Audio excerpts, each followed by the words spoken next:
I did not expect Apple to make a laptop like this. The MacBook Neo feels almost out of character for the company. At first, for years you wanted a MacBook, you were usually looking at a starting price of $999 US. Sure, older models like the MacBook Air M1 could fall to around $699 US on sale, but that was still far above what most budget buyers were shopping for. The MacBook Neo starts at just $599 US for education, which is a huge jump downward. That is $500 less than the new MacBook Air M5. And yes, that price is low enough to set off warning alarms, but after testing the MacBook Neo, I think the surprise is not that it is cheap. The surprise is that it is actually good. In fact, it is the most balanced laptop I have used under $600 US, and it easily beats every Windows laptop I have tried in this class. It also leaves most Chromebooks behind. For $599 US, Apple gives you an aluminum body that feels solid and premium, a bright 500 nit display with rich color, and the A18 Pro chip, which is fast enough for everyday work, streaming, browsing, light productivity, and casual game.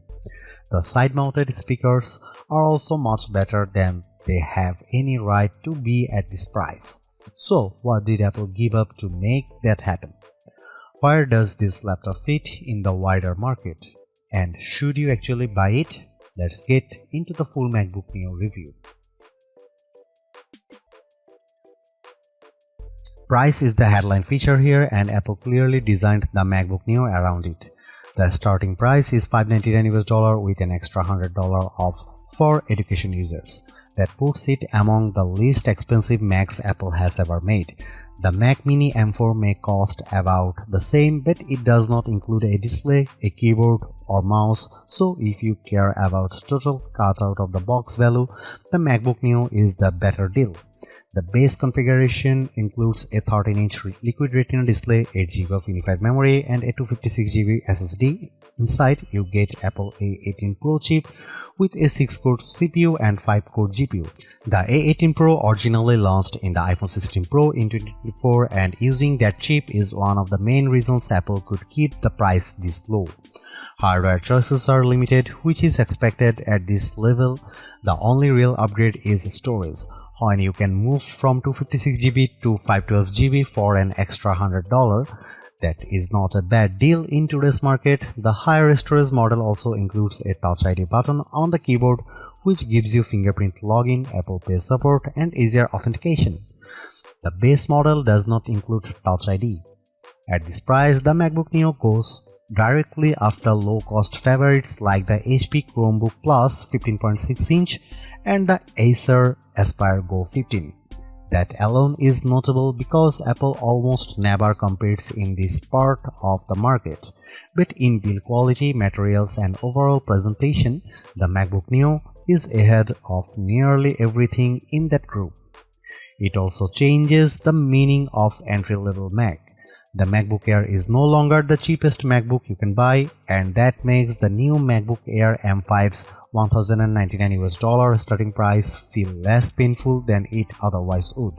Still expensive, but a little more understandable. One more small but important note: in the UK and Europe, the MacBook Neo does not ship with a charger, only a USB-C cable. That is clearly part of a wider push to reduce e-waste. But it means some buyers will need to purchase a charger separately if they do not already have one. This is where Apple's usual strength shows up immediately. The MacBook Neo may be affordable, but it does not look or feel like a cheap laptop. That is one of the biggest reasons it stands out so much in this category. The aluminum construction gives it a firm, premium feel that most budget laptops simply cannot match. It also comes in 4 colors, which is a welcome change from the usual sea of grey and black notebooks.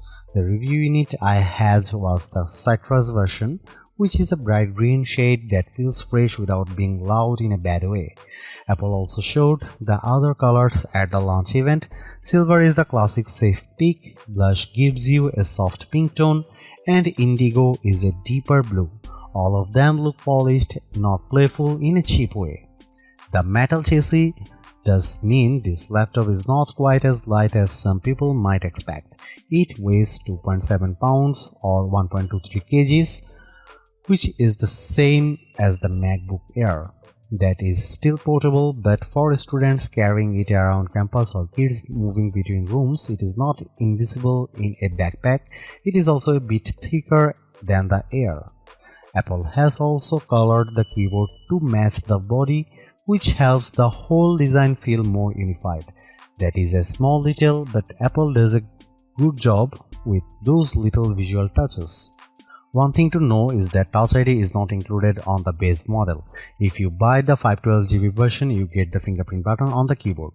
That is much more useful than the standard log button on the cheaper model, especially because Touch ID speeds up logins, purchases, password entries, and app approvals. It is a shame Apple locked that feature behind the more expensive configuration, since biometric security is already common on many cheaper laptops.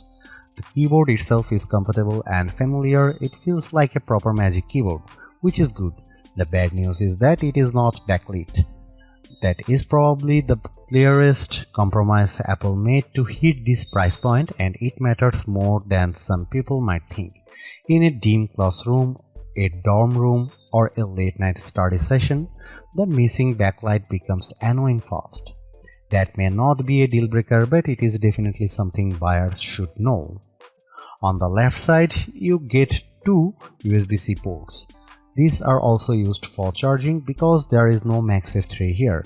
At first glance, the ports look the same, but they are not.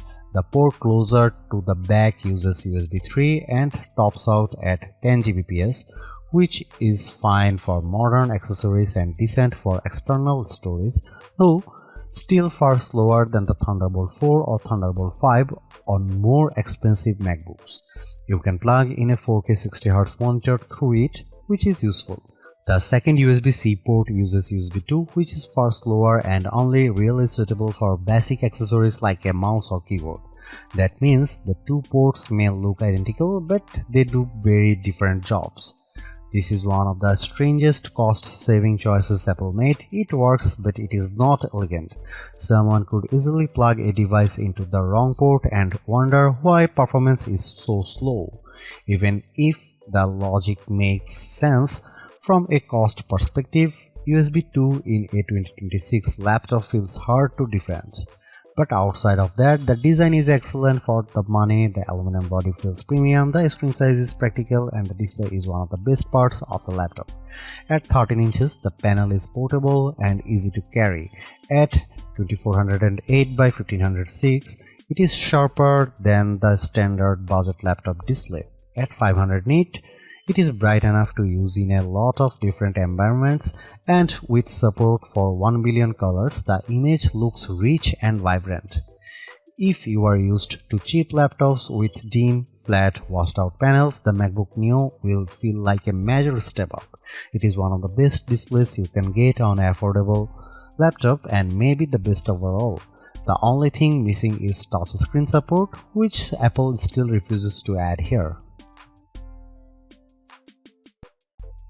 The MacBook Neo is the best budget laptop you can buy right now. It sits at the higher end of the budget category, but the quality gap between it and most Windows laptops or Chromebooks at the same price is hard to ignore. The MacBook Neo looks better, feels better, and performs better in daily use. The display is excellent, the speakers are unusually good, and the overall experience feels far more premium than the price suggests. What Apple really nailed here is the software side. This is not a watered-down Mac experience. You still get full Mac OS, broad app support, and the normal Apple ecosystem features that makes MacBooks so useful in the first place. Yes, there are compromises. The memory is limited, the keyboard has no backlight, and the USB-C setup is odd. But those trade-offs are easier to accept when the rest of the machine is this well executed. In the end, the MacBook Neo is exactly what a budget MacBook should be. Simple, capable, polished, and worth the money.